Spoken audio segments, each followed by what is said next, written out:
একটা কথা জানেন, যেই ব্লক লিস্ট তৈরি করা হয়েছিল অপরিচিত মানুষের জন্য, সেই ব্লক লিস্ট ব্যবহার করা হয় সবচেয়ে কাছের মানুষ এবং প্রিয় মানুষের জন্য।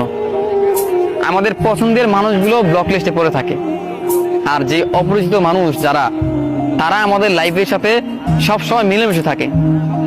দেখেন, এই যে আমাদের পছন্দের মানুষ, আমাদের ভালোবাসার মানুষ, যে কিনা আমার পছন্দের, যে কিনা আমার প্রিয়জন, যে কিনা আমার আপনজন, যাকে আমি নিজের চেয়ে বেশি ভালোবাসি, আমি তার ব্লক লিস্টে থাকি। অথচ যেই মানুষটার সাথে তার কখনো পরিচয় ছিল না, একজন থার্ড পার্টি বা থার্ড পার্সন যেটাকে বলা হয়, সেই মানুষটার সাথে তার কতই না মিল। সম্পর্কের মাঝে তৃতীয় ব্যক্তির আগমন, আর সেই তৃতীয় ব্যক্তিকে নিয়ে সে সুখে আছে, সে সুখে থাকার চেষ্টা করছে, তাকে সে ভালোবাসে। তবে আমি কি তাকে ভালোবাসিনি? অথচ আমার জায়গা হলো সেই ব্লক লিস্ট।